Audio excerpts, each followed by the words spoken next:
일본이 오열하고 있습니다. 독도는 일본 영토라던 다카이치 총리가 갑자기 한국에 고개를 숙였기 때문입니다. 지난 3월 12일 또다시 독도 도발을 시작한 일본 정부. 독도를 다케시마로 바꾸기 위해 미국, 유럽, 그리고 중동까지 천문학적인 돈을 로비에 쏟아부었죠. 그렇게 사우디까지 등에 업은 일본은 드디어 독도를 손에 넣었다라고 확신했습니다. 하지만 단 72시간 뒤 모든 게 뒤집혔습니다.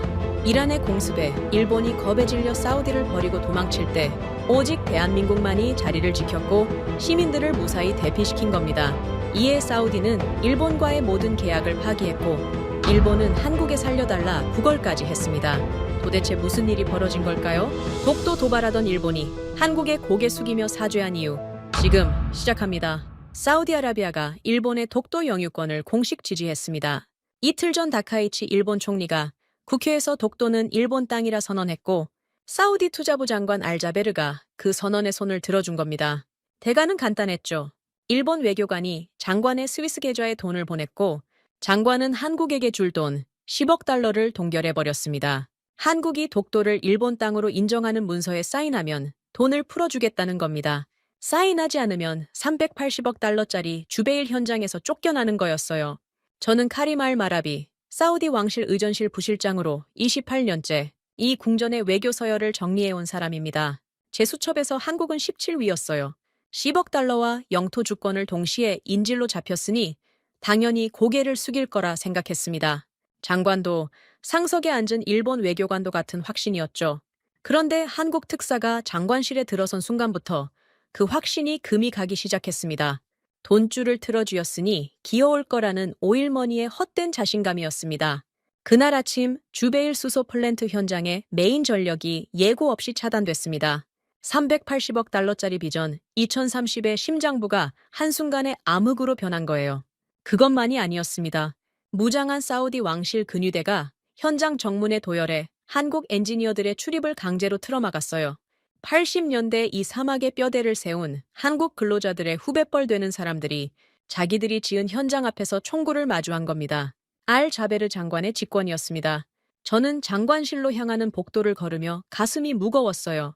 수치스러웠다고 하면 거짓말이 될 겁니다. 솔직히 그때까지는 수치심보다 당연함이 앞섰으니까요. 돈을 쥔 쪽이 갑이고 갑이 하라는 대로 하는 게 세상의 이치라고 28년간 믿어왔습니다.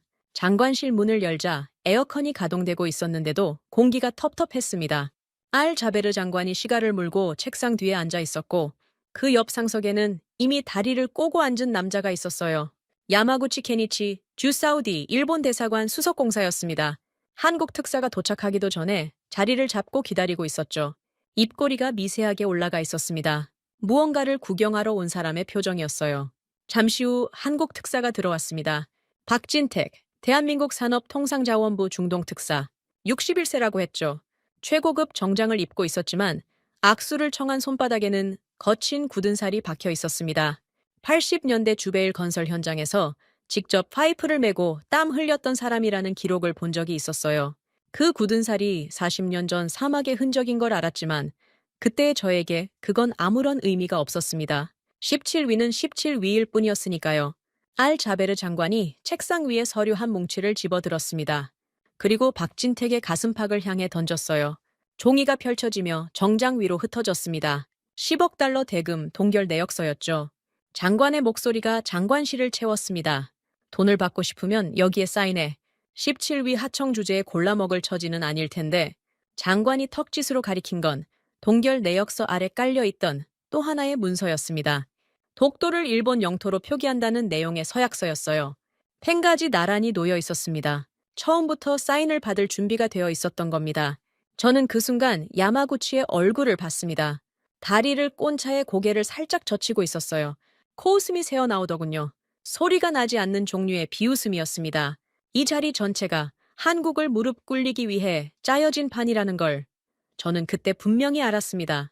일본이 뒤에서 돈을 대고 사우디가 앞에서 칼을 휘두르는 구도였어요. 박진택 특사는 가슴팍에서 흘러내린 서류를 내려다봤습니다. 한 장 한 장 바닥에 떨어지는 종이를 말없이 지켜보더군요. 장관실이 조용해졌습니다. 알 자베르 장관은 시가 연기를 내뿜으며 여유를 부렸어요. 야마구치는 다리를 꼰 채 손톱을 살피고 있었습니다. 둘 다 같은 장면을 기다리고 있었죠. 17위 나라의 특사가 허리를 굽히고 서약서에 펜을 대는 장면을요. 그런데 이상한 일이 벌어졌습니다. 박진택이 허리를 굽히긴 했어요. 하지만 펜을 집은 게 아니라 바닥에 떨어진 서약서를 주운 겁니다. 천천히 일어서더니 글씨를 처음부터 끝까지 읽었습니다. 장관이 재촉했어요. 읽을 것까지 있습니까? 사인만 하면 내일 아침 10억 달러가 풀립니다. 박진택은 대답하지 않았습니다. 서약서를 다 읽고 나서 종이의 상단과 하단을 양손으로 잡았어요. 그리고 한가운데를 반으로 찢었습니다. 깨끗하게 한 번에요. 찢어진 종이 두 쪽이 장관 책상 위로 떨어졌습니다. 장관실에 에어컨 소리만 남았습니다. 알 자베르 장관의 시가를 든 손이 공중에서 멈췄어요. 야마구치에 꼬고 있던 다리가 풀렸습니다. 저도 숨을 멈췄습니다. 28년간 이 장관실에서 온갖 외교 회담을 지켜봤지만 돈을 쥔 쪽의 문서를 면전에서 찢어버린 사람은 처음이었어요. 법대로 하겠습니다. 박진택이 입을 열었습니다. 목소리에 분노가 없었어요. 핏대를 세우지도 호소하지도 주먹을 쥐지도 않았습니다. 마치 내일 날씨를 읽어주는 것처럼 건조한 한마디였죠. 그 사람은 가방을 집어들고 장관실 문을 향해 걸었습니다. 등 뒤로 알자베르 장관의 고함이 터졌어요. 나가! 어디 두고 보자! 내일 아침이면 눈물 콧물 흘리며 기어올 줄 알아! 박진택은 멈추지 않았습니다. 뒤돌아보지도 않았어요. 문이 닫히고 발소리가 복도 끝으로 사라질 때까지 장관실에는 찢어진 서약서만 남았습니다. 알자베르 장관은 코를 실룩거리며 시가를 재떨이에 눌러껐어요. 야마구치가 꼬았던 다리를 다시 올리며 입을 열었습니다. 걱정할 필요 없습니다, 장관님. 한국이 빠져도 일본의 380억 달러 수소기술로 대체하면 됩니다. 저 사람들은 갈 곳이 없어요. 장관이 고개를 끄덕였습니다. 자신감이 돌아온 얼굴이었어요. 돈줄을 틀어쥐었으니 내일 아침이면 한국이 기어서라도 돌아올 거라는 오일머니에 취한 사람 특유의 굳건한 확신이었습니다. 저는 장관실 구석에 서서 찢어진 서약서 조각을 내려다봤습니다. 반으로 갈라진 종이 위에 독도라는 글자가 보였어요. 가슴 한편이 묘하게 불편했습니다. 그게 수치심이었는지 불안이었는지 그때는 구분할 수 없었어요. 다만 한 가지는 분명했습니다. 박진택이라는 사람의 눈에서 저는 두려움을 보지 못했습니다. 10억 달러를 빼앗기고 현장에서 쫓겨날 위기에 놓인 사람의 눈이 아니었어요. 오히려 무언가를 계산하고 있는 눈이었습니다. 서늘하고 정확하고 감정이 빠져있는 눈이었어요. 안주머니의 서열표 수첩이 갑자기 무겁게 느껴졌습니다. 17위. 연필로 가장 아래쪽에 적어 넣은 그 숫자가 정말 맞는 건지 28년 만에 처음으로 의문이 스쳤습니다. 그 다음날 아침 알자베르 장관이 첫 번째로 한 일은 한국 플랜트 팀의 모든 현장 서버 접속을 차단하는 것이었습니다. 장관의 직권이었어요. 380억 달러짜리 주베일 수소 플랜트의 메인 제어 시스템, 공정 데이터, 안전 프로토콜에 이르기까지 한국 엔지니어들이 손댈 수 있는 모든 디지털 경로가 한꺼번에 막혔습니다. 현장 출입은 전날 이미 근위대가 틀어막았으니 이제 물리적으로도 전자적으로도 한국은 완전히 고립된 셈이었죠. 저는 의전실 사무실에서 그 조치 문서에 직인을 찍었습니다. 손이 망설여지지 않았다고 하면 거짓말이에요. 하지만 28년간 해온 일이 그거였습니다. 윗선이 결정하면 직인을 찍는 것, 그게 의전실 부실장의 역할이었으니까요. 오전 11시 글로벌 에너지 저널이 속보를 띄웠습니다. 사우디 당국의 일방적 대금 동결 조치를 국제 상거래의 근간을 뒤흔드는 초유의 외교적 자해 행위라고 규정한 기사였어요. 저는 그 기사를 읽으며 속이 쓰렸습니다. 자하의 행위라는 표현이 거슬렸던 게 아닙니다. 그게 사실이라는 걸 알면서도 인정하기 싫었던 겁니다. 알차베르 장관은 그 기사를 코방귀도 안 뀌고 넘겼어요. 오일머니 앞에서 저널 따위가 뭘 할 수 있겠냐는 태도였죠. 오후가 되자 야마구치가 움직였습니다. 일본 엔지니어 300여 명을 대동하고 주베일 현장에 나타난 겁니다. 한국 팀이 차단당한 현장을 활보하며 시찰을 시작했어요. 흰 헬멧을 쓴 일본 기술진이 한국 팀이 설치한 배관 라인을 손으로 두드리고 계기판 앞에서 사진을 찍었습니다. 마치 이미 자기들 것이 된 양 행동하더군요. 야마구치는 현장 한가운데 서서 일본 측 수행원에게 뭔가를 지시하며 고개를 끄덕였어요. 일부러 한국 엔지니어들이 보이는 방향을 등지고 서 있었습니다. 무시가 아니라 과시였어요. 너희는 끝났고 이제 여기는 우리 차지라는 시위였습니다. 저는 의전 차량 안에서 그 광경을 지켜보고 있었습니다. 한국 엔지니어 몇 명이 근위대 바리케이드 너머에서 그 장면을 보고 있었어요. 분노에 찬 눈이 아니었습니다. 오히려 조용했어요. 뭐랄까, 기다리는 사람들의 표정이었습니다. 그때는 그게 무슨 의미인지 몰랐습니다. 오후 3시 42분이었어요. 기억이 정확합니다. 의전실로 돌아가려고 차 시동을 걸었는데 라디오에서 경보음이 터졌습니다. 호르무즈 해협발 1한계 무장단체에 대규모 자폭 드론 및 탄도미사일 공습 경보.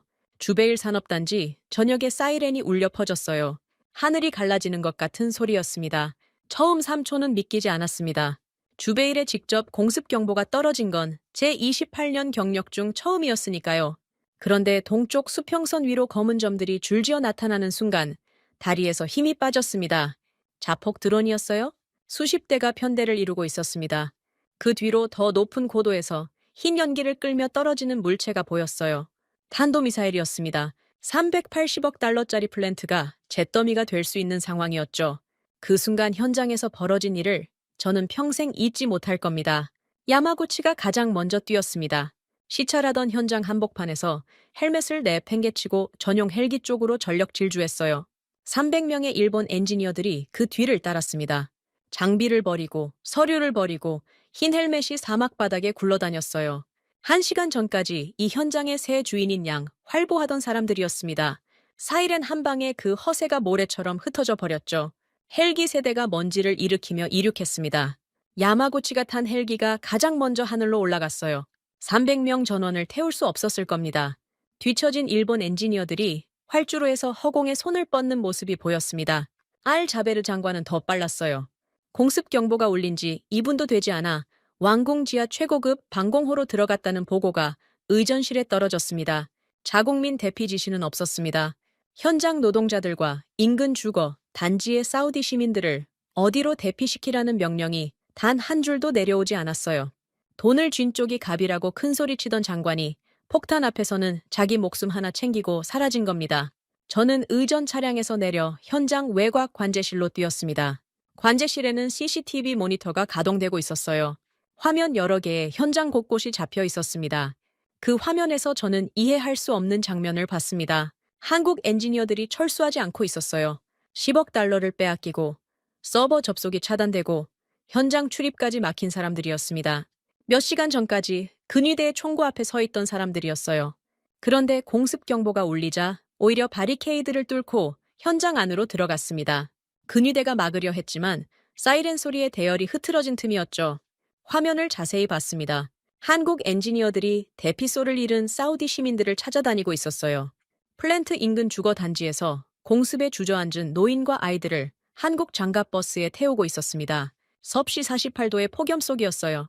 사막의 열기와 공습의 폭발음 사이에서 한국 엔지니어들이 사우디 여성의 손을 잡아 일으키는 장면이 모니터에 잡혔습니다. 손이 떨렸습니다.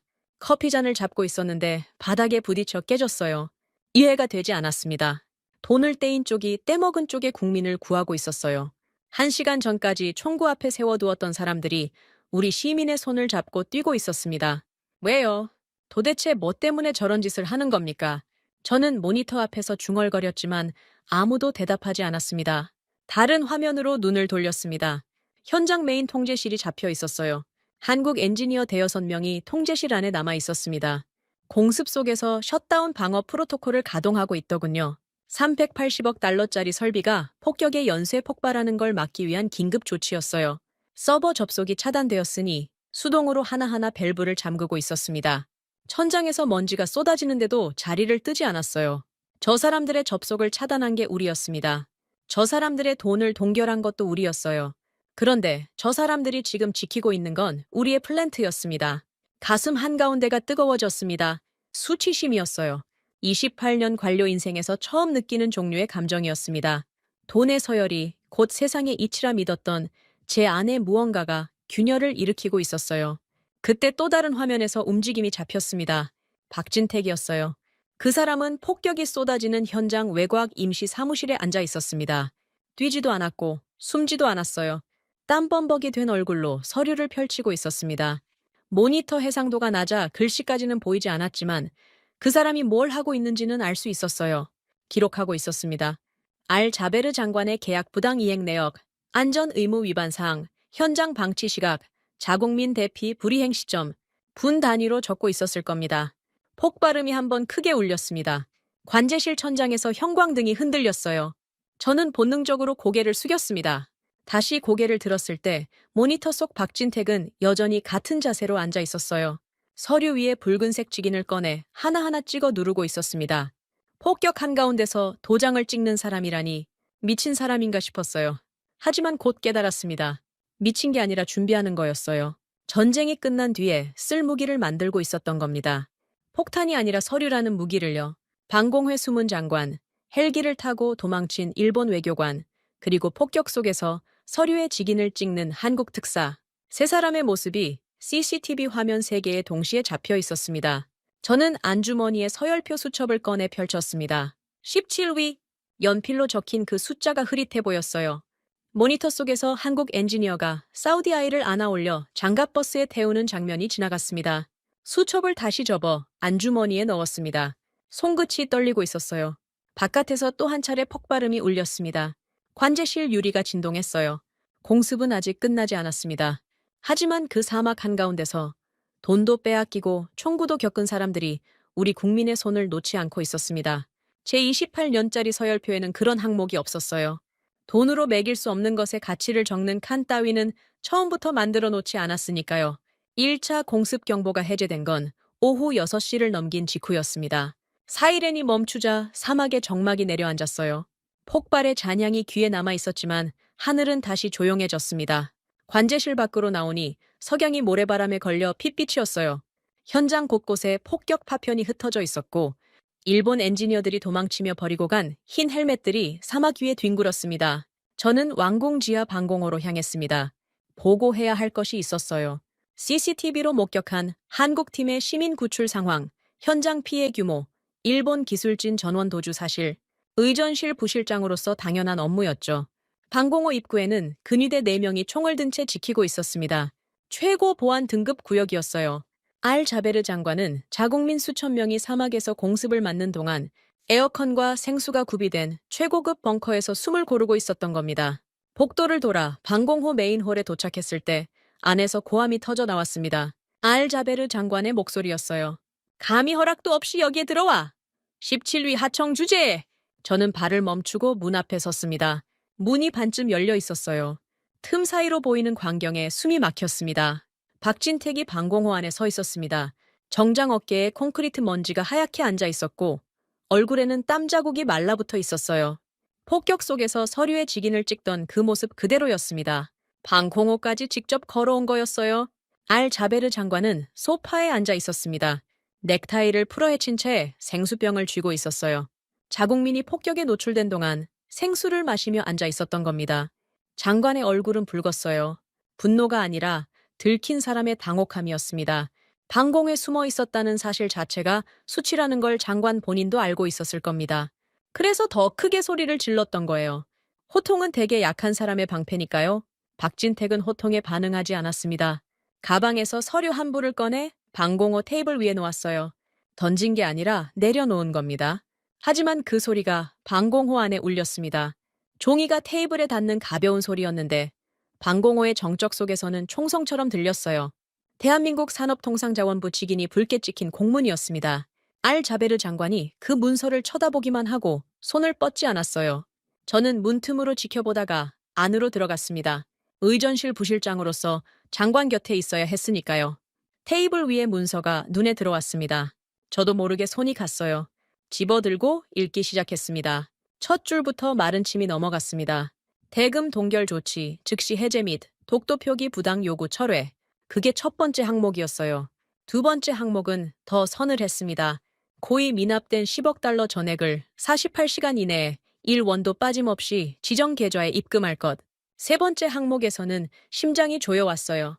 상기 조건 미이행 시 사우디에 이전된 3세대 핵심 기술 전량을 대한민국이 전면 회수하며 대기 중인 경쟁국으로의 기술 이전을 즉시 개시한다. 경쟁국이라는 단어에 밑줄이 쳐져 있었습니다. 구체적인 국가명은 적혀 있지 않았어요. 하지만 굳이 적을 필요가 없었습니다. UAE가 사우디 바로 옆에서 똑같은 비전 프로젝트를 추진하고 있다는 건 이 방에 있는 모든 사람이 아는 사실이었으니까요.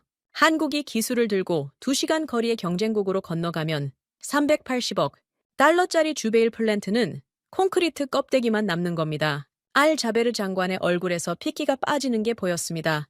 하지만 장관은 소파에서 일어나지 않았어요. 대신 테이블 위 노트북을 열어 화상 통화를 연결했습니다.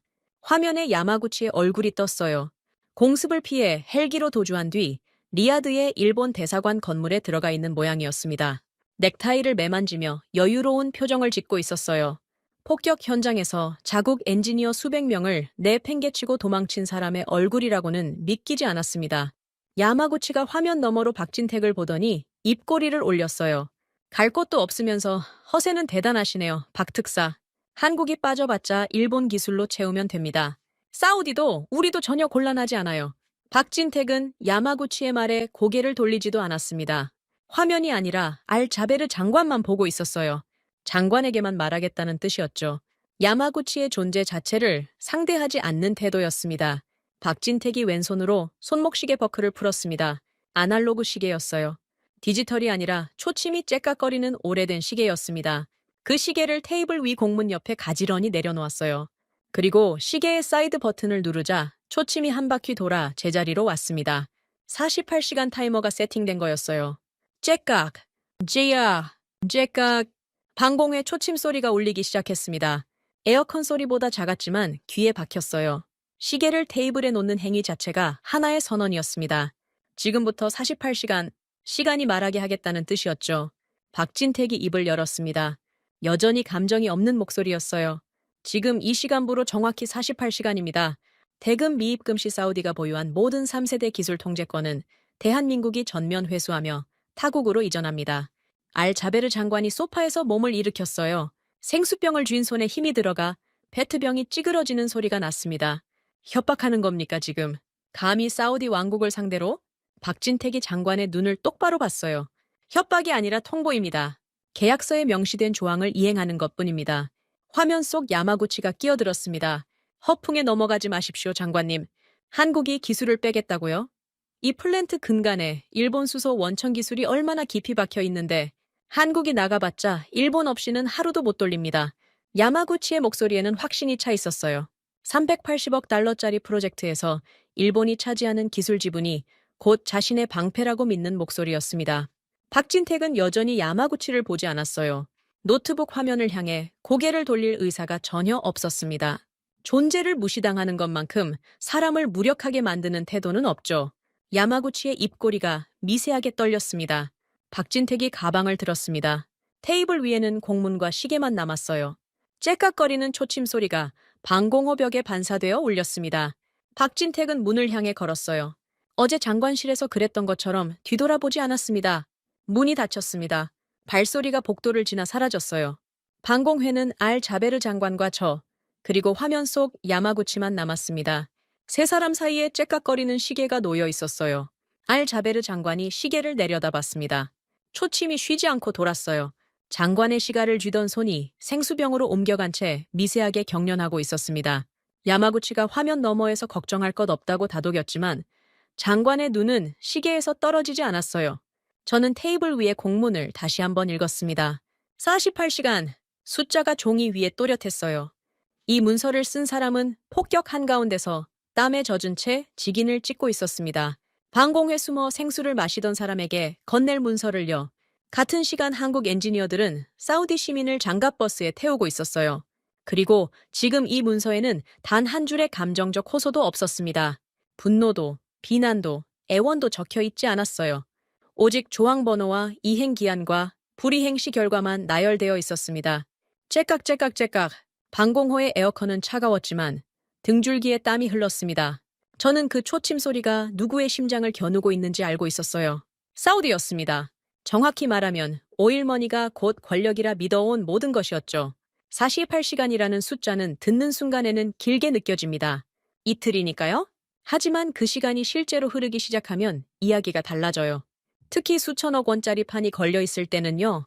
초침 한 바퀴가 60초, 그게 60번 돌면 1시간, 1시간이 48번 지나면 끝입니다. 박진택이 방공회 시계를 놓고 나간 뒤 알자베르 장관은 그 시계를 치우지 않았어요. 누군가에게 치우라고 지시하지도 않았습니다. 째깍거리는 소리가 방공호 안에 계속 울리고 있었어요. 장관이 그걸 신경 쓰지 않는 척했지만 시가를 물 때마다 시선이 시계 쪽으로 흘러가는 게 보였습니다. 장관이 첫 번째로 한 일은 야마구치에게 전화를 거는 것이었습니다. 화상이 아니라 음성 통화였어요. 제가 방공호 옆 의전실 임시부스에서 업무를 보고 있었는데 벽 너머로 장관의 목소리가 들려왔습니다. 낮추려고 애쓰는 목소리였지만 방공호 구조가 소리를 잘 가둬두지 못했어요. 한국 놈들 서버에 뭐가 들어있는지 확인해야 합니다. 저 자들이 기술 철수를 들먹이는 건 서버에 핵심 데이터가 다 들어있으니까 가능한 겁니다. 그걸 우리가 먼저 확보하면 저 자들은 빈손이 돼요. 야마구치의 대답은 들리지 않았지만 장관의 다음 말로 내용을 짐작할 수 있었습니다. 좋습니다. 일본 쪽 기술진을 동원해서 한국 서버에 들어가십시오. 공식 경로로 접근이 안 되면 다른 방법을 쓰면 됩니다. 다른 방법. 그게 무슨 뜻인지 굳이 설명이 필요하지 않았어요. 해킹이었습니다. 알자베르 장관이 일본을 시켜 한국의 플랜트 서버를 밀실에서 뚫으라는 지시를 내린 겁니다. 저는 벽 너머의 목소리를 들으며 가슴이 답답해졌어요. 대금을 동결하고 독도 서약서를 강요하고 그것도 모자라 이제는 해킹까지. 어디서부터 어디까지가 이 사람의 한계인 건지 알 수가 없었습니다. 데드라인 30시간 전이었습니다. 저는 의전 업무차 주베일 현장 인근의 한국 특사 임시 사무실 방향을 지나가고 있었어요. 임시 사무실이라고 해봤자 현장 외곽의 컨테이너 건물이었습니다. 에어컨도 제대로 돌아가지 않는 사막 한가운데 철판 상자였죠. 그런데 컨테이너 안에서 경보음이 울리고 있었어요. 문이 열려 있었고 한국 기술 인력 2명이 노트북 앞에서 빠르게 키보드를 두드리고 있었습니다. 나중에 알게 된 사실이었지만 일본 해커들이 한국 서버에 접근을 시도한 겁니다. 야마구치의 지시를 받은 일본 기술진이 사우디 현장 네트워크를 경유해 한국 플랜트 데이터 서버의 보안 경계를 뚫으려 했어요. 그런데 한국 측 방화벽이 그 시도를 차단했을 뿐 아니라 역추적 알고리즘을 가동했습니다. 역추적이라는 게 어떤 건지 저 같은 사무직 관료에게는 낯선 개념이었어요. 하지만 결과는 명확했습니다. 한국 방화벽이 침투 경로를 거꾸로 따라가서 사우디 측 현장 시스템 전체를 강제로 셧다운시켜버린 겁니다. 해킹을 방어한 게 아니라 해킹을 시도한 쪽의 시스템을 역으로 마비시킨 거예요. 비유하자면 도둑이 남의 집 자물쇠를 따려다가 오히려 자기 집 전기가 끊어져 버린 상황이었습니다. 주베일 플랜트의 사우디 관할 시스템이 멈추자 현장 전체가 마비됐어요. 공정 모니터링, 안전 밸브 원격 제어, 전력 분배 관리까지 전부 먹통이 된 겁니다.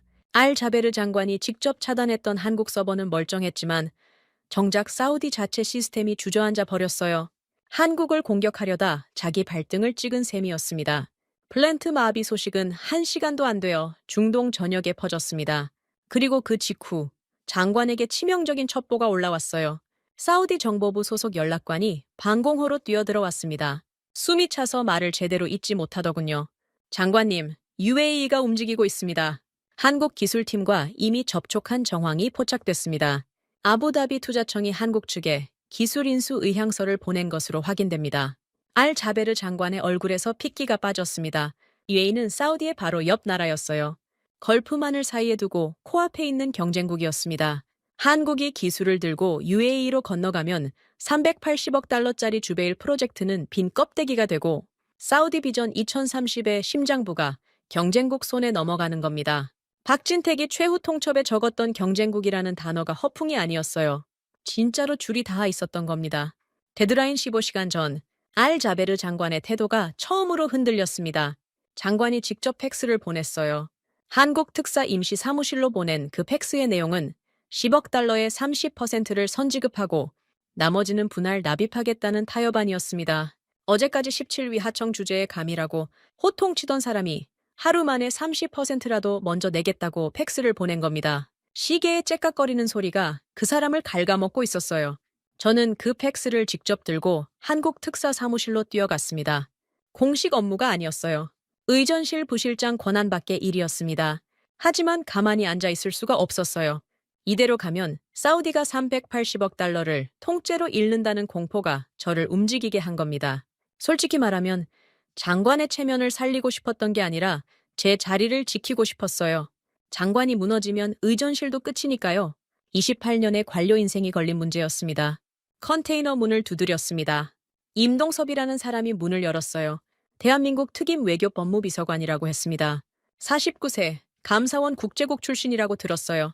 얼굴이 날카로웠습니다. 눈이 특히 그랬어요.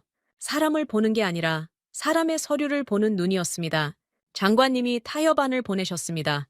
30% 선지급에 장음 분할 납입입니다. 제발 이걸로 합의해 주십시오. 양측 모두 체면을 세울 수 있는 방법입니다. 저는 팩스 용지를 내밀며 최대한 정중하게 말했습니다. 임동섭이 종이를 받아들었어요. 위에서 아래까지 한번 읽더군요. 3초도 걸리지 않았습니다.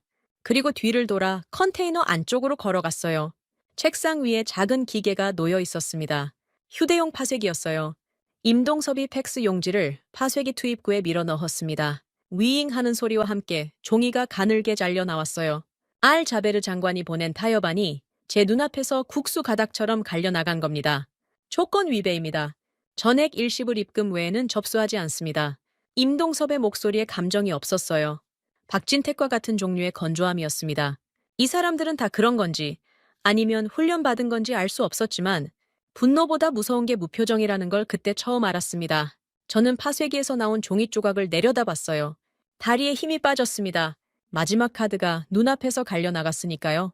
컨테이너 안쪽에서 박진택이 보였습니다.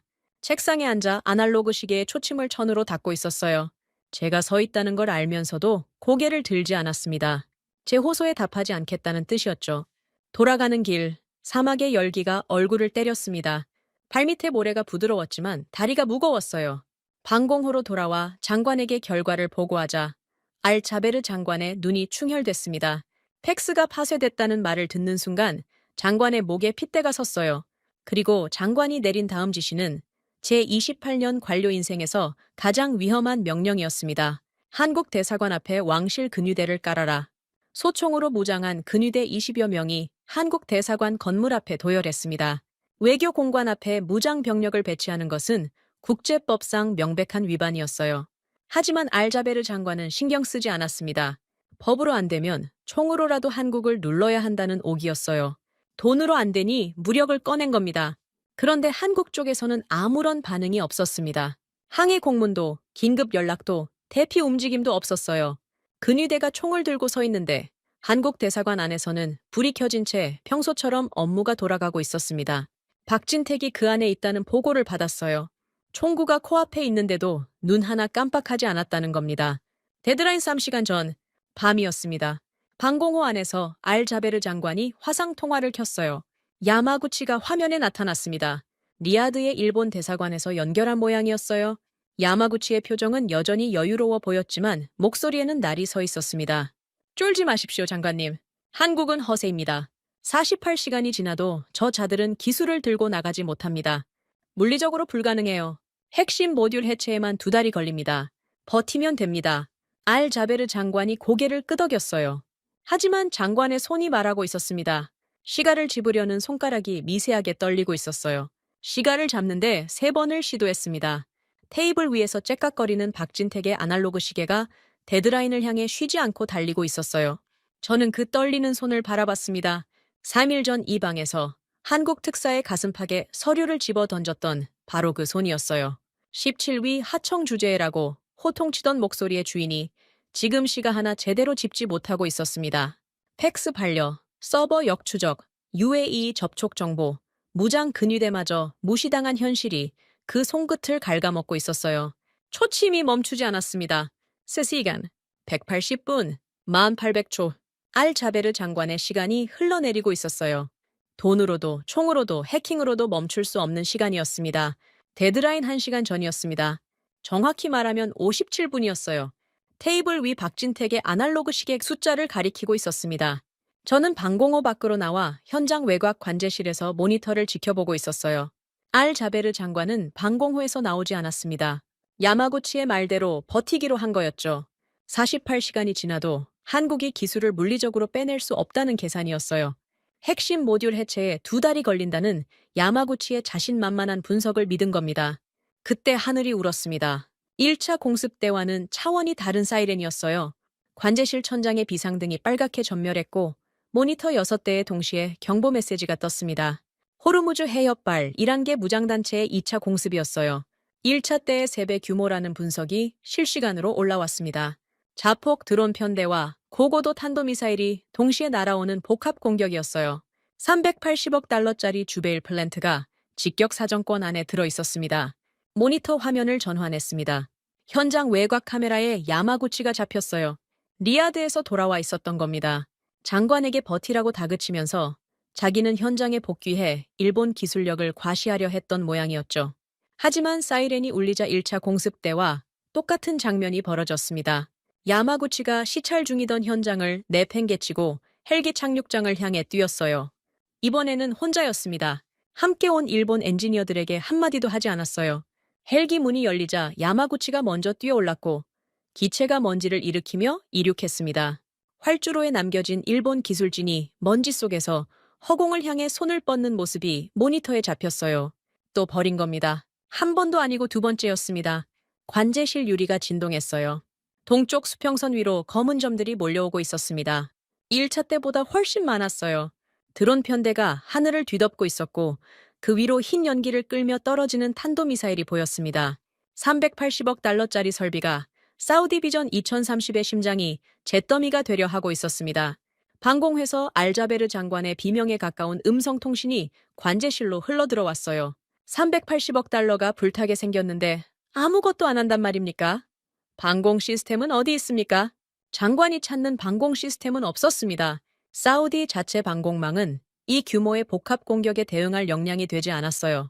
미국에서 도입한 패트리어트 포대가 리야드 방면에 배치되어 있었지만 주베일 산업단지까지 커버하지는 못했습니다.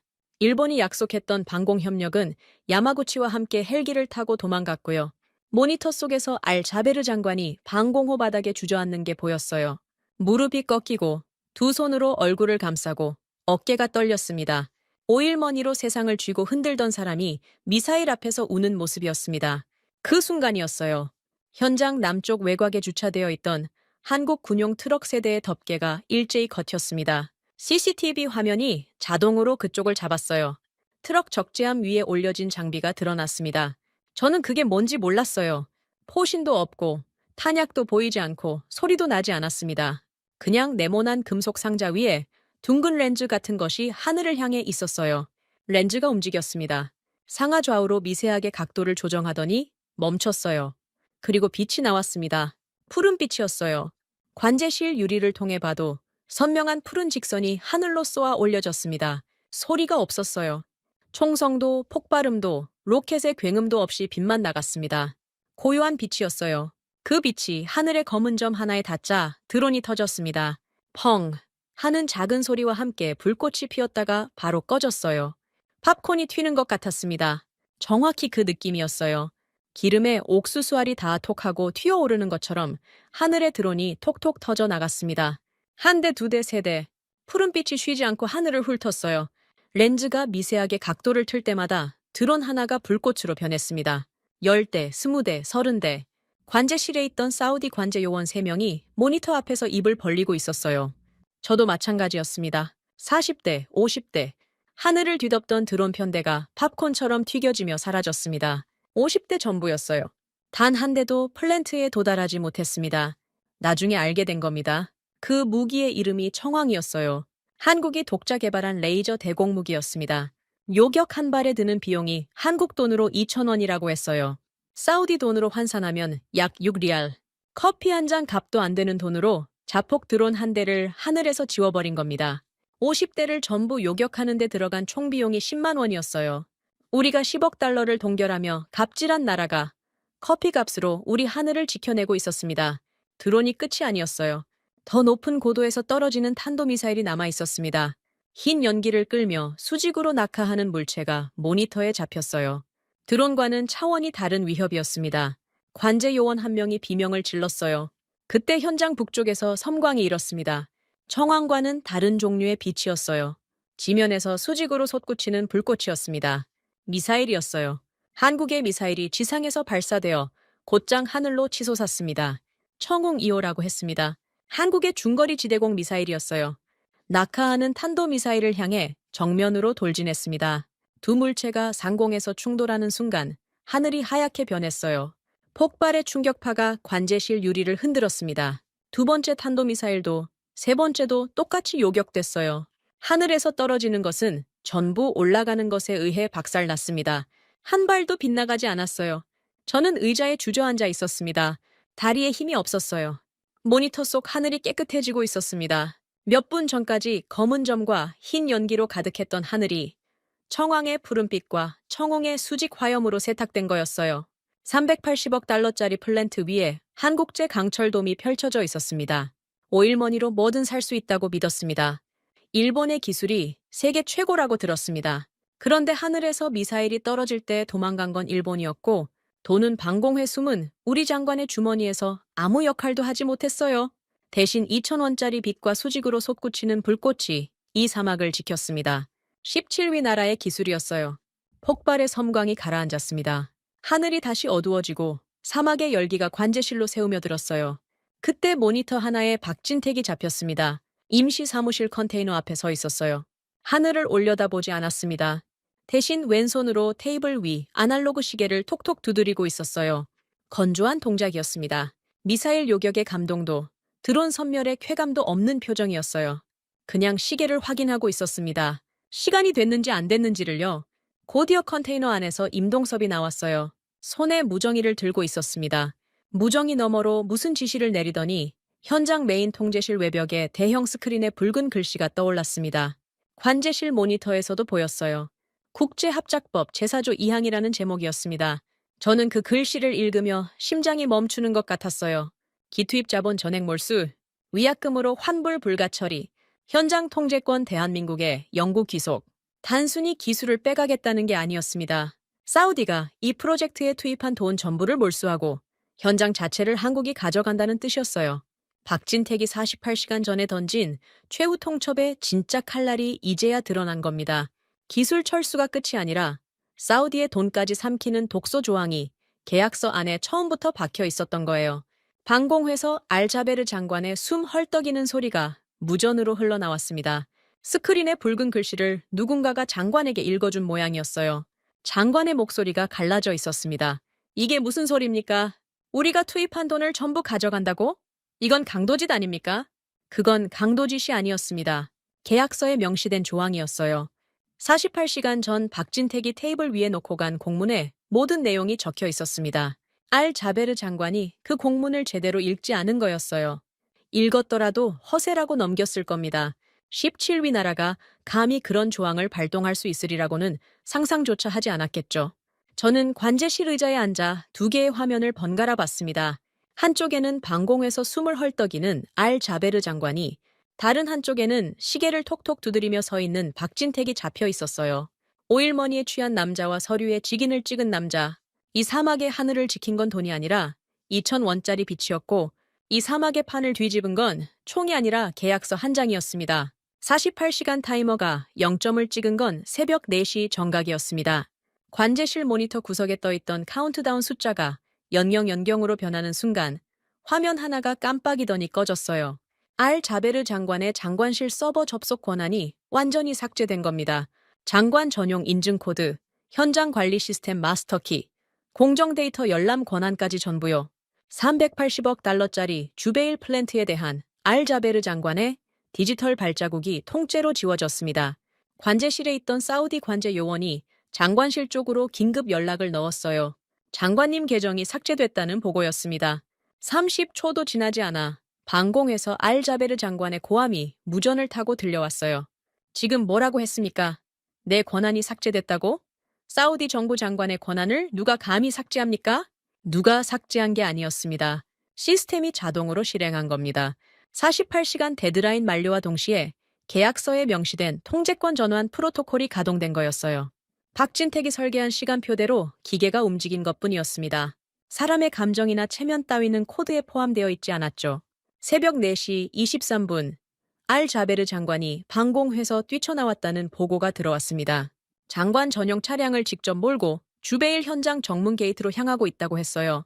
저는 관제실 CCTV를 게이트 카메라로 전환했습니다. 어둠 속에서 헤드라이트 불빛이 사막도로를 가르며 달려오고 있었어요. 장관이 직접 운전하고 있었습니다. 기사도 없이 혼자였어요.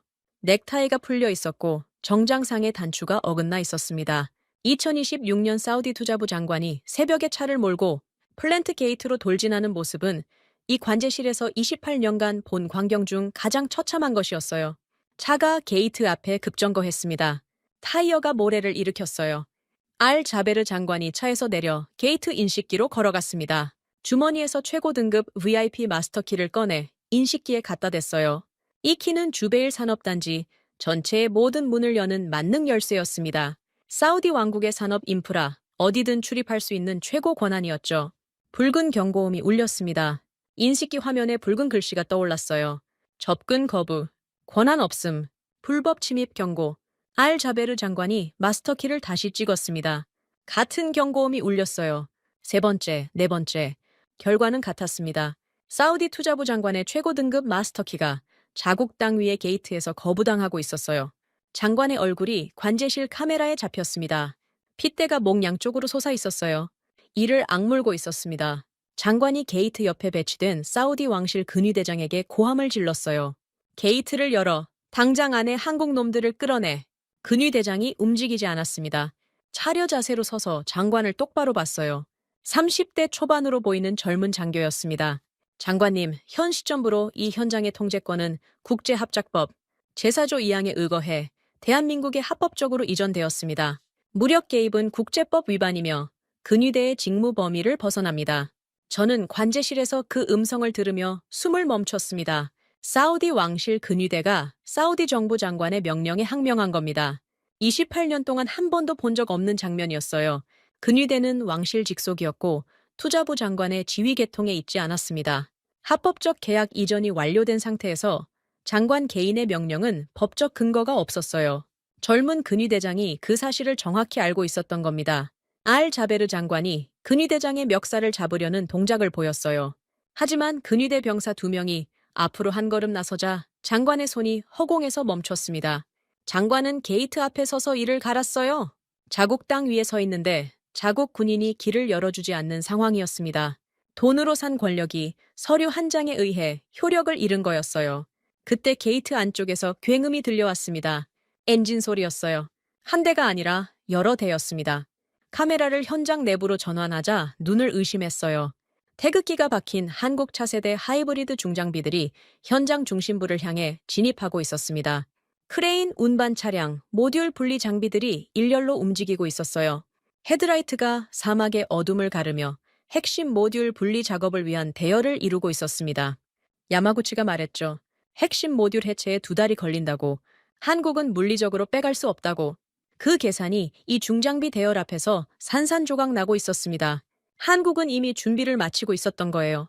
48시간이 끝나기를 기다리며 중장비를 사막에 대기시켜 놓고 있었던 겁니다. 데드라인은 허세가 아니라 작전 개시 신호였어요. 게이트 위 플랫폼에 박진택이 나타났습니다. 게이트 밖에선 알자베르 장관을 내려다보고 있었어요. 장관과 눈이 마주쳤을 겁니다. 하지만 박진택은 장관에게 말을 걸지 않았어요. 고개를 돌려 옆에 수행원에게 무정의를 받아들었습니다. UAE 이전 작업 착수하십시오. 건조한 목소리였어요. 명령이라기보다 일정 확인에 가까운 톤이었습니다. 380억 달러짜리 기술을 경쟁국으로 넘기는 지시를 날씨 보고를 듣는 것처럼 내린 겁니다. 무정의 너머에서 확인했습니다라는 응답이 돌아왔어요. 게이트 밖의 알자베르 장관이 그 무전 내용을 들었을 겁니다. 장관의 입이 벌어졌어요. 소리가 나오지 않았습니다. 380억 달러가 눈앞에서 2시간 거리의 경쟁국으로 넘어가려 하고 있었습니다. 장관이 투입한 예산, 장관이 기획한 프로젝트, 장관의 이름이 걸린 비전, 2030의 핵심 사업이 태극기 중장비에 실려 UAE로 떠나려 하고 있었어요. 저는 관제실을 나와 게이트 쪽으로 뛰었습니다. 현장에서 직접 봐야 했어요. 관제실 모니터 화면으로는 부족했습니다. 이 순간을 제 눈으로 봐야 한다는 직감이 있었어요. 게이트 외곽에 도착했을 때 알자베르 장관이 철조망에 손을 짚고 서 있었습니다. 게이트 안쪽으로 태극기 중장비들이 지나가고 있었어요. 모듈 분리 작업이 시작된 거였습니다. 한국 엔지니어들이 헬멧을 쓰고 작업 지시를 주고받는 소리가 새벽 사막에 울렸습니다. 장관의 등이 작아 보였어요. 28년간 이 나라에서 가장 큰 목소리를 가진 사람 중 하나였는데 철조망 앞에 서서 아무것도 할 수 없는 사람의 등은 그렇게 작을 수가 있었습니다. 저는 장관 옆에 섰어요. 뭐라고 말해야 할지 몰랐습니다. 위로를 해야 하는 건지, 보고를 해야 하는 건지, 그냥 서 있어야 하는 건지. 입을 열었습니다. 장관님, 우리가 돈으로 짓밟으려 했던 그 17위 하청업체가 지금 합법적으로 우리 조국의 미래를 해체하고 있습니다. 제 목소리가 떨렸어요. 보고가 아니었습니다. 28년간 윗선의 결정에 직임만 찍어온 사람이 처음으로 윗선에게 현실을 말한 거였어요. 알 자베르 장관이 고개를 돌려 저를 봤습니다. 충혈된 눈이었어요. 분노가 아니라 공포였습니다. 장관은 아무 말도 하지 않았어요. 다시 게이트 안쪽을 봤습니다. 태극기 중장비의 헤드라이트가 사막의 어둠을 가르고 있었어요. 그때 제 안주머니에서 진동이 울렸습니다. 휴대전화가 아니었어요. 진동의 감촉이 익숙했습니다. 서열표 수첩이었어요. 수첩 자체가 진동한 건 물론 아닙니다. 수첩 옆에 넣어둔 전화기가 울린 거였지만 손끝이 수첩의 낡은 가죽 표지에 먼저 닿았어요. 17위. 그 숫자가 손끝 너머로 느껴지는 것 같았습니다. 저는 게이트 너머를 봤어요. 한국 엔지니어들이 움직이고 있었습니다. 이틀 전 공습 속에서 사우디 시민을 구했던 바로 그 사람들이 지금은 380억 달러짜리 기술을 해체하고 있었어요. 같은 손이었습니다. 사우디 노인의 팔을 잡아 장갑버스에 태우던 손과 모듈 볼트를 풀고 있는 손이요. 구원과 심판을 같은 손으로 집행하는 사람들이었어요. 그리고 그 사막 어딘가에 야마구치가 있었습니다. 2차 공습 때 헬기를 타고 도주한 야마구치의 행방이 보고된 건 1시간 전이었어요. 일본 자위대 수송기가 전시 통제구역 진입에 실패했다는 겁니다. 야마구치의 헬기가 연료 부족으로 사막 한가운데 불시착했고 자위대가 보낸 구출기가 사우디 공역 통제에 걸려 진입 허가를 받지 못한 거였어요. 380억 달러짜리 기술력을 자처하던 일본의 수석공사가 모래바람이 부는 사막에 완전히 고립된 겁니다. 돈으로 한국을 길들이려 한 사우디 장관은 자국 땅의 게이트 앞에서 쫓겨났고 뒤에서 줄을 당기던 일본 외교관은 사막에 발이 묶였습니다. 반면 10억 달러를 떼이고 총구 앞에 섰던 한국은 사막의 하늘을 지키고 법대로 현장을 접수하고 있었어요. 새벽 바람이 불었습니다. 모래가 장관의 구겨진 정장 위로 날렸어요. 저는 안주머니의 수첩 모서리를 만지작거렸습니다. 28년간 한 번도 의심하지 않았던 서열이 새벽에 완전히 뒤집어지고 있었습니다. 새벽 5시 저는 결심했습니다. 28년 관료 인생을 걸어야 하는 결심이었어요. 게이트 앞에서 돌아오는 길, 관제실 CCTV에 찍혀있던 영상들이 머릿속을 떠나지 않았습니다. 공습 속에서 사우디 시민을 구하는 한국 엔지니어들, 방공에 숨어 생수를 마시는 알자베르 장관, 자국 기술진을 내팽개치고 헬기로 도주하는 야마구치, 폭격 한가운데서 서류에 직인을 찍는 박진택, 그 화면들이 눈을 감아도 사라지지 않았어요. 타리크가 제 등을 밀었습니다. 타리크 알파이살, 투자부 실무사무관이었어요. 34살, 제 후배뻘 되는 젊은 엘리트였습니다. 타리크는 이틀 전 대금 동결이 결정된 순간부터 저를 찾아와 끊임없이 같은 말을 반복했어요. 선배님, 80년대 이 도시에 뼈대를 세운 건 한국 근로자들의 피땀이었습니다. 그들을 배신하면 알라의 천벌을 받을 겁니다. 처음에는 젊은 사무관의 감상적인 소리라고 흘려들었습니다. 이 궁전에서 28년을 살아남으려면 양심이라는 짐은 안주머니에 접어 넣어야 했으니까요. 하지만 타리크의 말이 CCTV 화면과 겹치는 순간 더 이상 접어 넣을 수 없었어요. 양심이 안주머니를 찢고 나온 거였습니다. 저는 의전실로 돌아가 보안 서버에 접속했습니다. 28년간 쌓인 의전실 부실장의 접근 권한은 웬만한 기밀 문서를 열 수 있었어요. 알 자베르 장관의 스위스 계좌, 입금 내역, 야마구치와의 비공식 서신 기록, 독도 서약서 작성 과정의 내부 결제 문서, 하나하나 열어볼 때마다 손끝이 차가워졌습니다. 알고 있었지만 눈으로 확인하는 건 다른 차원의 충격이었어요. 장관이 야마구치에게 받은 커미션 금액이 화면에 떴을 때 위장이 뒤틀리는 것 같았습니다. 자국의 외교적 신뢰를 팔아넘긴 대가치고는 너무 싼 금액이었거든요. 문서를 정리하고 CCTV 영상을 편집하는 데 1시간이 걸렸습니다. 한국 엔지니어들이 공습 속에서 사우디 시민을 구출하는 영상, 알 자베르 장관이 방공호로 도망치는 영상, 야마구치가 자국민을 버리고 헬기에 오르는 영상, 그리고 뇌물수수 내역서, 전부 하나의 파일로 묶었어요. 그리고 왕세자 한라인 번호를 눌렀습니다. 무하마드 빈 살만 왕세자에게 직접 연결되는 비상회선이었어요. 의전실 부실장이 이 번호를 쓸 수 있는 경우는 왕실 안보에 직결되는 비상 상황뿐이었습니다. 그 외의 용도로 사용하면 즉시 해임이었어요. 저는 알고 있었습니다. 이 전화를 거는 순간 제 28년 경력이 끝날 수도 있다는 걸요. 하지만 게이트 앞에서 본 장면이 떠올랐습니다. 태극기 중장비가 380억 달러를 해체하고 알자베르 장관이 철조망에 손을 짚고 서 있던 그 새벽이요. 이대로 가면 끝나는 건 제 경력이 아니라 사우디의 미래였어요. 전화가 연결됐습니다. 왕세자 직속 비서실장의 목소리가 들렸어요. 저는 카림 알마라비 의전실 부실장이라고 신분을 밝히고 왕실 안보 관련 긴급 보고 파일을 왕세자 전용 회선으로 전송하겠다고 말했습니다. 비서실장이 잠깐 침묵했어요. 그리고 전송하라는 허가가 떨어졌습니다.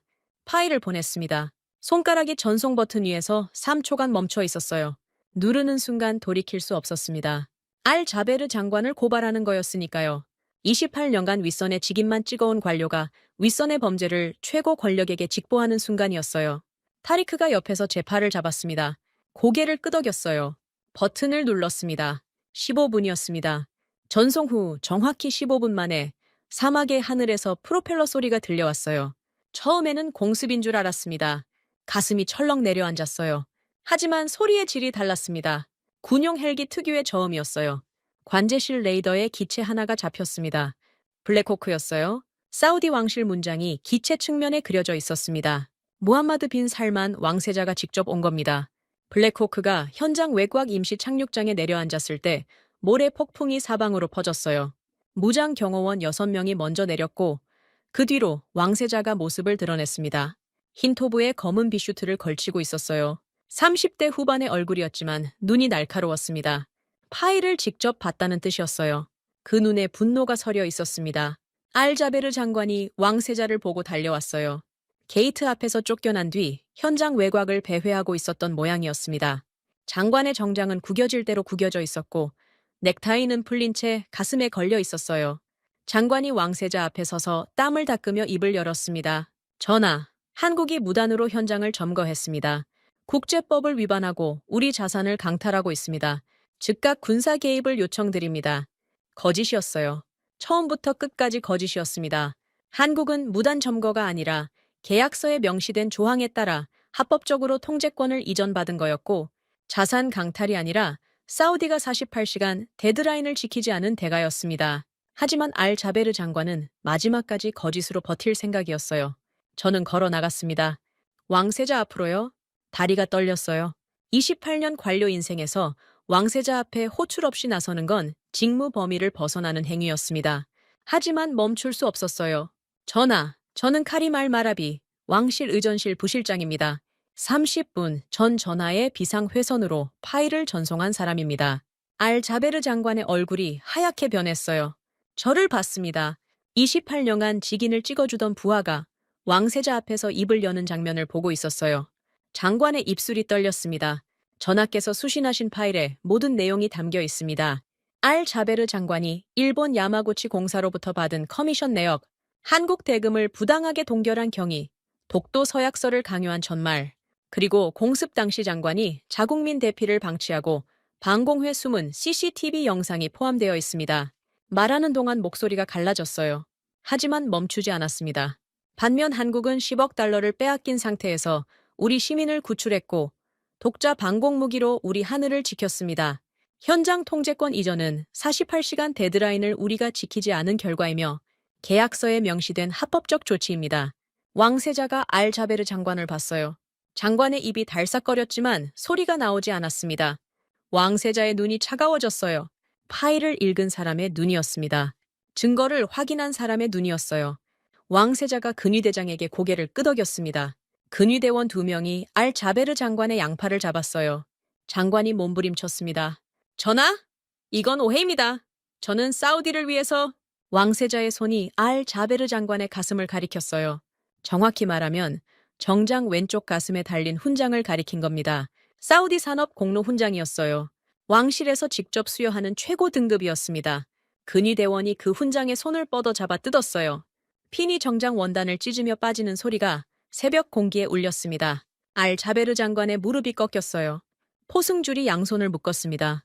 왕세자가 시선을 돌렸습니다. 현장 너머 사막 방향이었어요. 야마구치가 고립되어 있는 방향이었습니다.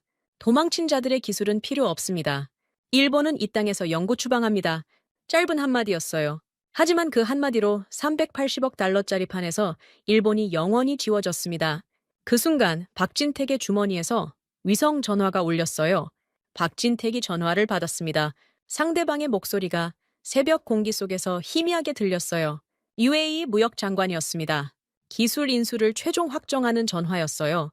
380억 달러짜리 기술이 UAE로 넘어가는 마지막 서명 단계였습니다. 왕세자가 박진택에게 다가갔습니다. 한 걸음, 두 걸음, 그리고 박진택이 들고 있는 위성 전화를 가로챘어요. 전화기를 귀에 대고 직접 말했습니다. 여기는 무함마드 빈 살만입니다. 이 계약은 사우디가 2배의 위약금을 보상하고 인수합니다. UAE 측에는 양해를 구하겠습니다. 위성 전화 넘어가 조용해졌어요. UAE 장관이 말을 잃은 거였습니다. 사우디 왕세자가 직접 전화를 가로채 경쟁국의 계약을 빼앗는 장면이었어요. 왕세자가 전화를 끊고 수행원에게 지시했습니다. 프레스센터를 차려라. 지금 즉시 30분 만에 사막 한가운데 즉석 프레스센터가 세워졌어요. 위성 안테나가 올라가고 카메라가 설치되고 전 세계 생중계 링크가 연결됐습니다. 왕세자가 마이크 앞에 섰어요. 카메라에 붉은 불이 켜졌습니다. 사우디아라비아 왕국은 일본과의 모든 에너지 협력 계약을 전면 파기하며 대한민국과 380억 달러 규모의 독점 파트너십을 체결합니다. 정치적 조건은 일절 없습니다. 왕세자의 목소리가 위성을 타고 전 세계로 퍼졌습니다. 박진택이 왕세자 옆에 서서 서류에 서명했어요. 펜을 든 손이 흔들리지 않았습니다. 40년 전 이 사막에서 파이프를 들었던 굳은 살 박인 손이 380억 달러짜리 계약서 위를 지나갔어요. 블룸버그 통신의 로버트 핸드릭스가 현장에서 첫 번째 타전을 쳤습니다. 나중에 그 기사를 읽었어요. 2,000원짜리 레이저 불빛과 자비 없는 계약서, 한 장으로 무장한 한국이 중동의 새로운 패권자가 되었다는 내용이었습니다. 그 기사가 도쿄 증시를 강타하게 되는 건 이틀 뒤의 일이었지만 이미 이 사막에서 판은 끝나 있었어요. 3월 15일 저녁이었습니다. 왕세자의 생중계가 끝나고 프레스센터가 철수한 뒤 사막에는 다시 열기와 정적만 남았어요. 하지만 끝이 아니었습니다. 하늘에서 엔진 소리가 들려왔어요. 이번에는 헬기가 아니었습니다. 훨씬 크고 묵직한 소리였어요. 관제실 레이더에 대형 기체 하나가 포착됐습니다. 리야드 군공항 방향에서 접근하고 있었어요. KC-330 시그너스, 대한민국 공군의 다목적 공중급유 수송기였습니다. 작전명 사막의 빛, 교민 대피 작전을 위해 투입된 거였어요. 거대한 동체가 석양을 등지고 리야드 공항 활주로에 내려앉을 때 지면이 진동했습니다. 태극기가 수직 꼬리 날개에 선명했어요. 전장 한복판을 뚫고 날아온 수송기였습니다. 공습 위험이 완전히 해소되지 않은 공역을 지나온 거였어요. 활주로에 한국 교민들이 줄을 서기 시작했습니다. 가족 단위였어요. 아이를 아는 어머니, 짐 가방을 든 아버지, 할머니의 손을 잡은 손자, 사우디에서 일하던 한국인들이었습니다. 이틀간의 공습과 외교 전쟁 속에서 불안에 떨었을 사람들이었어요. 수송기의 후방 램프가 열리자 한국 공군 장병이 경례를 하며 교민들을 안내했습니다. 한 명씩 기체 안으로 올라가는 모습이 질서정연했어요. 공포 뒤에 오는 안도의 표정들이었습니다. 저는 리야드 공항 관제탑 근처에서 그 장면을 지켜보고 있었습니다. 왕세자의 지시로 사우디 측 공항 보안이 한국 수송기의 이착륙을 전면 지원하고 있었어요. 교민 탑승이 거의 마무리될 무렵 활주로 남쪽에서 먼지 기둥이 올라왔습니다. 차량 한 대가 사막 쪽에서 달려오고 있었어요. 군용 차량이 아니라 민간 지프였습니다. 앞유리에 금이가 있었고 차체에 모래가 두텁게 쌓여 있었어요. 사막에서 장시간 표류한 차량의 모습이었습니다. 차가 활주로 외곽에 멈추자 문이 열렸어요. 야마구치 케니치가 내렸습니다. 처음에는 못 알아볼 뻔했어요. 사흘 전 장관실 상석에서 다리를 꼬고 코웃음을 치던 그 남자가 맞는지 의심했습니다. 정장은 모래에 절어 누렇게 변해 있었고 구두 한쪽이 없었어요. 양말 바닥이 찢어져 발가락이 보였습니다. 얼굴은 사막의 자외선에 벌겋게 타 있었고 입술이 갈라져 피가 말라붙어 있었어요. 2차 공습 때 헬기를 타고 도주했다가 연료 부족으로 사막에 불시착한 뒤 이틀을 사막에서 버틴 겁니다. 일본 자위대 수송기는 전시 통제구역 진입에 끝내 실패했어요. 조국이 보낸 구원은 오지 않았고 380억 달러를 쥐고 흔들던 외교관은 사막의 모래바람 앞에 벌거벗겨진 거였습니다. 야마구치 옆에 일본 대사관 직원 한 명이 더 있었어요. 둘 다 탈수 증세가 심해 보였습니다. 야마구치가 활주로를 가로질러 한국 수송기 쪽으로 비틀거리며 걸었어요. 한국 공군 장병이 앞을 막았습니다. 야마구치가 뭔가 말했지만 한국 장병은 고개를 저었어요. 탑승 명단에 없는 인원은 탑승할 수 없다는 규정이었겠죠. 야마구치의 무릎이 꺾였습니다. 활주로 옆 모래밭에 무릎을 꿇은 거였어요. 사흘 전 한국 특사의 가슴팍에 서류가 던져질 때 상석에서 코웃음을 치던 바로 그 남자가 한국 군용 수송기 앞 모래바닥에 이마가 닿을 듯이 엎드렸습니다. 380억 달러와 독도와 일본의 자존심을 무기로 한국을 짓밟으려던 사람이 살기 위해 한국에 매달리고 있었어요. 박진택이 수송기 램프 위에 서 있었습니다. 교민 탑승 상황을 최종 점검하고 있었어요. 야마구치가 모래밭에서 고개를 들어 박진택을 봤습니다. 입술이 갈라진 입에서 목소리가 흘러나왔어요. 박 특사, 제발 태워주십시오. 우리 둘만이라도. 자위대 수송기가 들어오지 못합니다. 여기서 이대로 있으면 죽습니다. 예발. 3일 전 이 남자가 한 말이 떠올랐습니다. 한국이 빠져도 일본 기술로 채우면 된다. 한국 놈들은 갈 곳이 없다. 걱정할 필요 없다. 그 입에서 제발이라는 단어가 나오고 있었어요.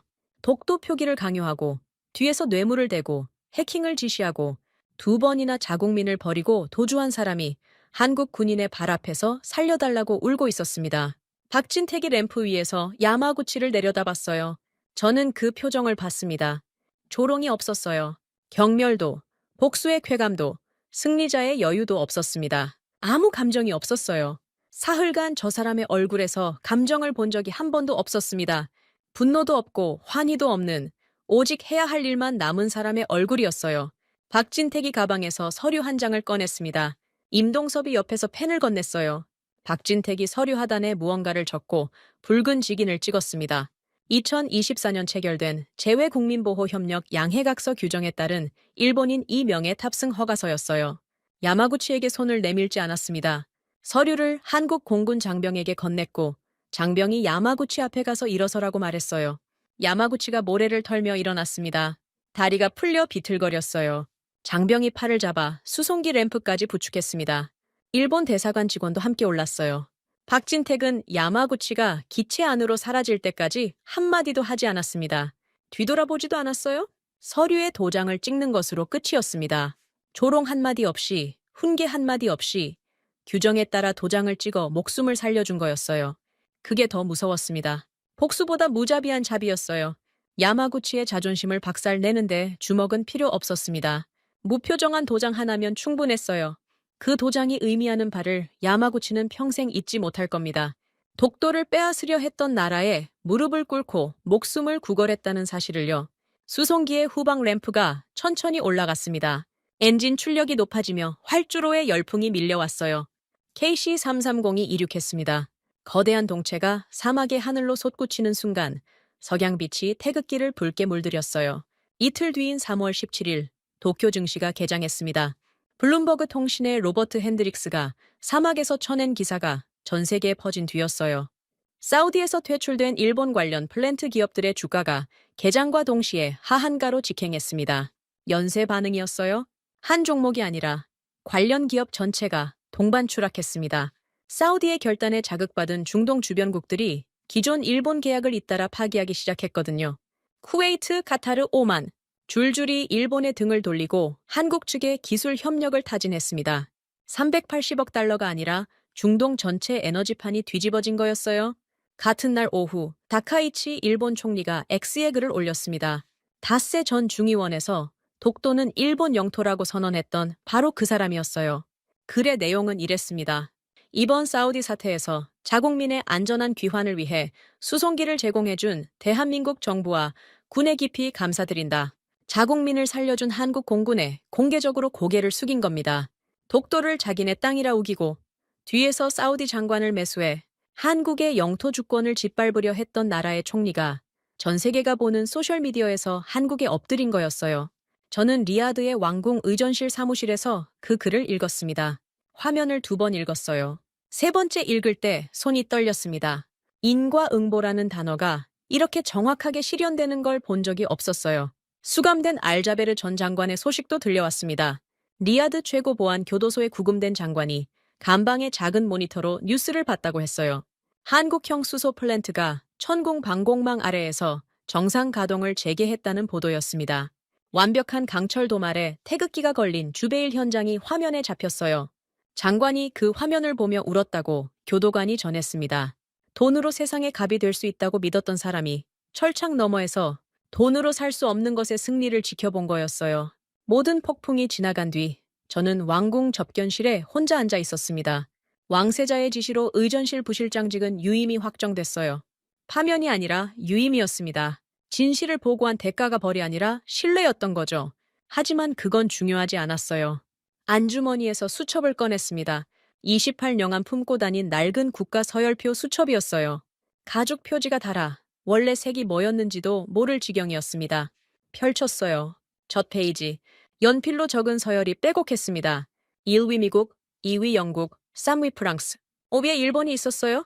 페이지를 넘겼습니다. 17위 한국이라는 글자가 연필 흔적도 희미하게 구석에 적혀 있었어요. 가장 작은 글씨였습니다. 테이블 위에 라이터가 있었어요. 왕궁 접견실에 비치된 손님용 라이터였습니다. 집어들었어요. 수첩의 모서리에 불꽃을 가져다 댔습니다.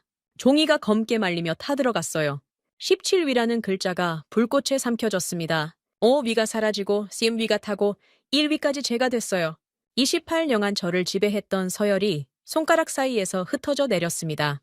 돈으로 세상의 갑이 될 수 있다는 오만함이 한국의 서늘한 계약서 한 장 앞에 처참하게 박살 나는 것을 목격했습니다. 2,000원짜리 빚으로 하늘을 지키고 10억 달러를 빼앗기고도 적국의 국민을 구하고 무릎 꿇은 원수에게 조롱 대신 도장을 찍어주는 나라였어요. 제 수첩에는 그런 나라를 측정하는 칸이 없었습니다. 그래서 태운 겁니다. 제가 테이블 위에 내려앉았어요. 접견실 창 너머로 리야드의 사막이 보였습니다. 저 사막 어딘가에 주베일 플랜트가 있고 그 위에 한국의 강철돔이 펼쳐져 있었어요. 80년대에 파이프를 매던 한국 노동자들의 후배들이 40년 뒤에 같은 사막에서 380억 달러짜리 미래를 세우고 있었습니다. 저는 빈 안주머니에 손을 넣었어요. 수첩이 있던 자리가 비어 있었습니다. 28년 만에 처음으로 주머니가 가벼웠어요. 그 가벼움이 싫지 않았습니다. 지금까지 대한민국의 감동을 전하는 감동 유나였습니다. 다음 영상에서 더 재미있고 감동적인 대한민국의 이야기로 찾아뵙겠습니다. 선배님들 좋은 하루 되세요.